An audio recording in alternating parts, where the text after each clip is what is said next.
My high school experience wasn't defined by a single event.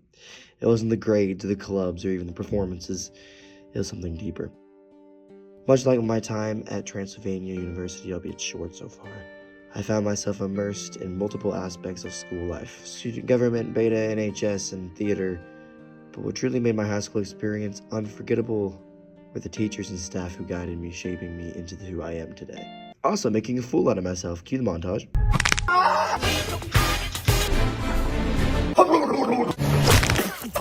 They gotta stop! 30-inch arm there. It's a pepper. We're supposed to be on his side, Tegan. Versus Teacher YouTube, go check it out. Their compassion, both inside and outside the classroom, sparked something in me. I quickly realized that the most significant lessons I learned didn't come from the textbooks or tests, but from the relationships I built with the people, the human beings around me, particularly my teachers. I started to ask myself what questions to ask on to focus on. The answer was clear: mentorship. The significance of the student-teacher relationship extends far beyond academics. I wanted to understand why the relationships I had with my teachers were so impactful and why they were so significant. So I sat down with 3 of the educators who shaped my high school experience, 2 of which I never even had in class, to explore this very question. Hey Will, good to see you. My name is Matthew Brewer. I teach at Station Camp High School, and I have taught for 4 years. Hello, my name is Erica Heppard. My name is Drew Van Huss, and I am a teacher at Station Camp High School in Gallatin, Tennessee.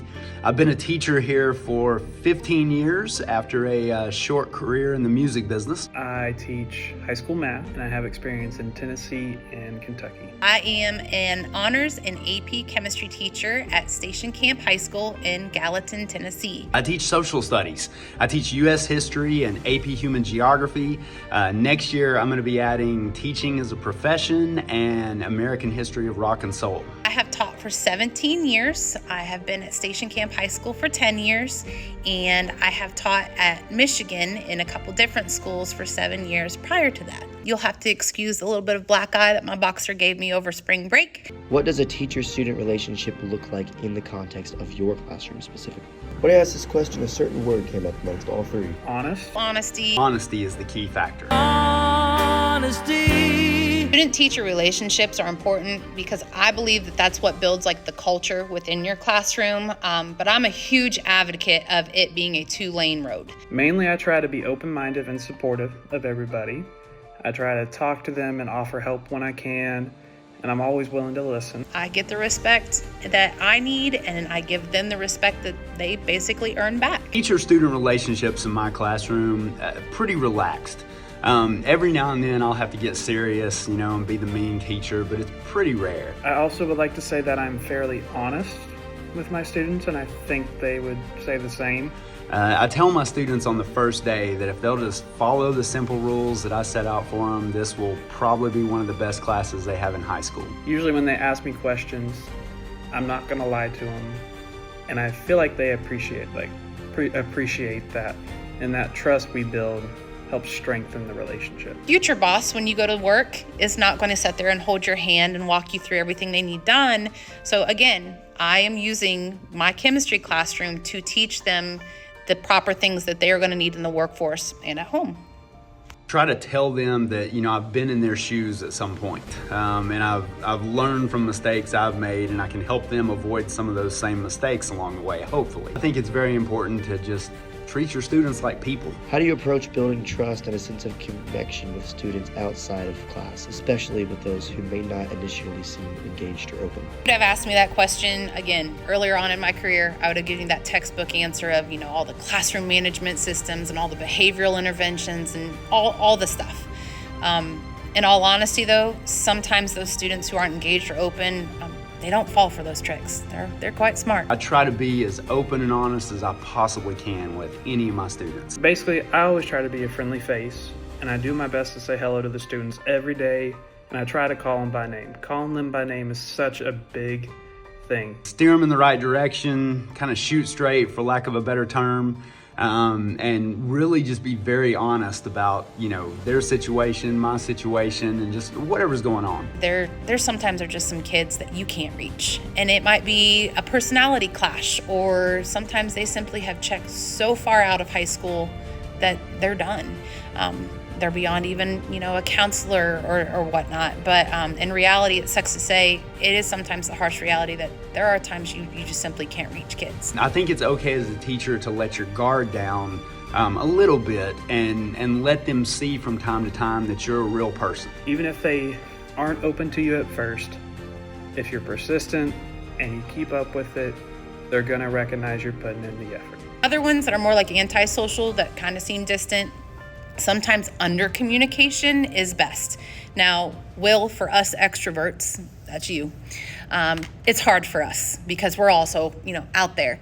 But just simply saying hi or do something small to realize that, hey, I acknowledge you're here, but I know you don't want attention, is enough for them. You have good days and bad days and all kinds of stuff like that.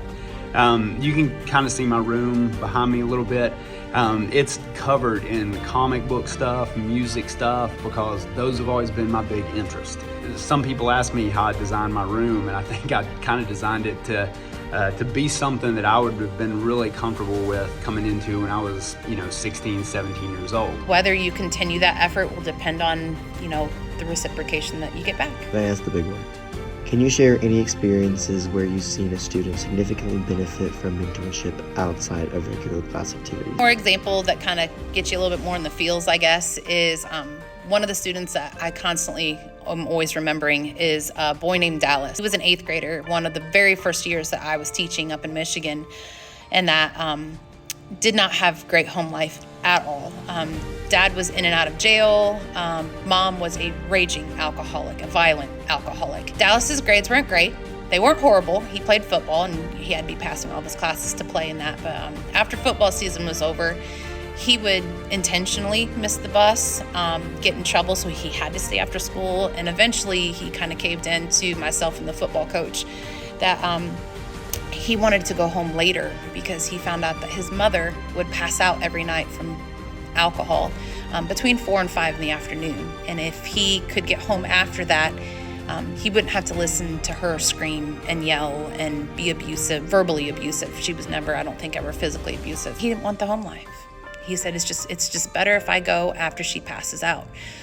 So we set up a thing to where the football coach and I went back and forth, taking him home. He would stay after school. We got him tutoring. We would help him with homework, and that it was a Title I school, so he actually got meals sent home with him every night. So he had food, and that, and we took him home every night after school around 5 o'clock, and that made sure he got in the door okay, and we would leave. I had to leave that school before he graduated. Later on, he added me to Facebook, and he has 2 beautiful children now. He is married. He knew college wasn't for him. He's a very successful auto mechanic, and that I get a happy birthday message from him every year. He pops up on my feed every now and then.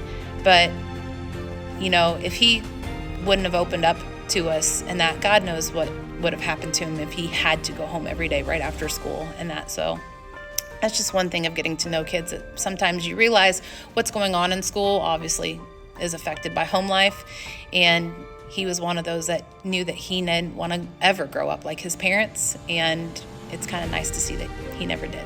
My first year as a teacher, I had a student who had panic attacks almost weekly, stressing out over everything, and it would cause a panic attack in the middle of class, and it would really hurt him, and it would really damage his relationship with his peers and the relationship building skills. A couple weeks ago, they dropped back in, and they told me that they were now in ROTC and that the panic attacks had all but stopped. What that leads me to believe is that the mentorship from Colonel and Sarge, as well as the bonds formed with his squad mates, have really resulted in him growing as a person, and it's just amazing to see. I've been lucky on this one. I feel like I've probably got a lot of examples. The one that jumps in my head first is obviously with you, Mr. Will Johnson. You were a student that I never had in class. You never sat in my classroom, and we just got to know each other through pep rallies and hallway interactions, and just, talking about things that we had a common interest in, whether it was acting, whether it was wrestling, whether it was whatever. And I think that we were able to build up that kind of relationship to where I can still do things like this to help you out. And, you know, we never got that from being in a classroom. It was just, you know, just having things in common, and me as a teacher being open to, you know, talk to students who aren't in my classroom and things of that nature. In conclusion to all of the questions about mentorship and getting to know your students, getting that connection does make life a little easier being a teacher, and some years those relationships are great, and other years not so much. Some years are great as teaching, and other years you want to quit. But every now and then when you get a great class, it does make teaching all worth it.